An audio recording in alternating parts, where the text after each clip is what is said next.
Okay, one more video for this topic on Rolle's and mean value theorem.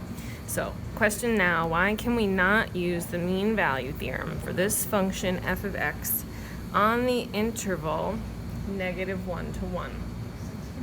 Well, if you remember, the conditions for mean value theorem say it has to be continuous, and so I'm not seeing any issues in terms of plugging anything in where we're going to get any sort of discontinuities.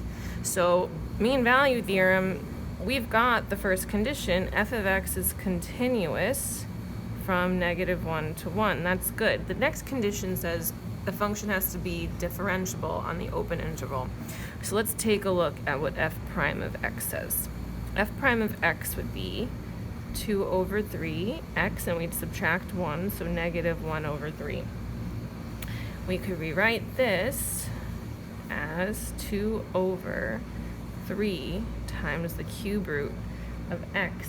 And we might notice here that the derivative is undefined when x equals to 0. So f of x is not differentiable over that whole open interval from -1 to 1. So the mean value theorem is not applicable just for this interval. It could change if you had some interval that does not include the number 0. Let's use mean value theorem one more time. So, sorry, now you can see everything, just like in class. All right, find the equation of the tangent line to the graph of f of x on the interval 0 to pi at the point which is guaranteed by the mean value theorem. So mean value theorem, we should check the conditions. The function has to be continuous on the closed interval 0 to pi. Can't foresee any reasons why it wouldn't be. And f prime of x differentiable.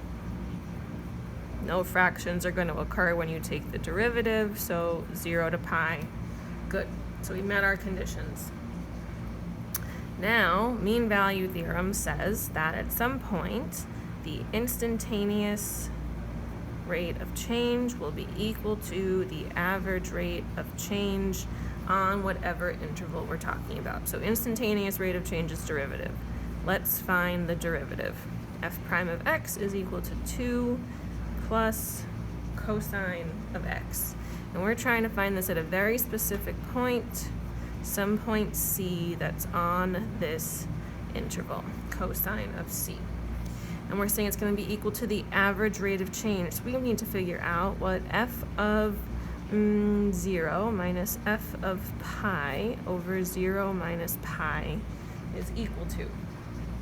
So if we do this, if we plug 0 in here, 2 times 0 is 0, sine of 0 is 0, so that's just 1. And if we plug in pi, we're going to get 2 pi. Sine of pi is 0 and plus 1, all over -pi. So this is going to leave us with 1 minus 1 is 0, -2 pi over -pi. The average rate of change is just equal to 2.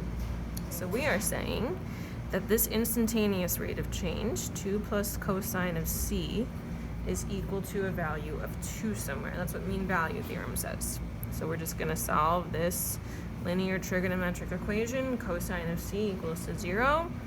So cosine is 0 at pi over 2 radians and 3 pi over 2 radians, but considering our domain, we're only talking from 0 to pi, we use just pi over 2. So at pi over 2, we find that the average rate of change of this function x, or function f of x, is equal to 2. So now we have to go ahead and make sure that we are answering the question and finding the equation of the tangent line. So we need the point. So we need f of pi over 2.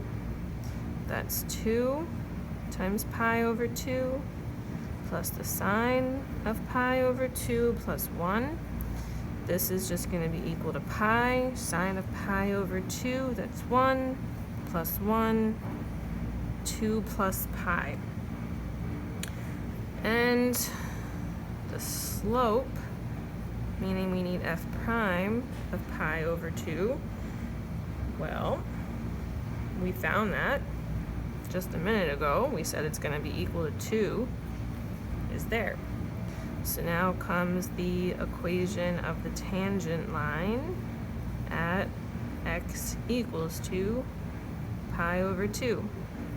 Y minus 2 plus pi, 2 times x minus pi over 2. I'm done.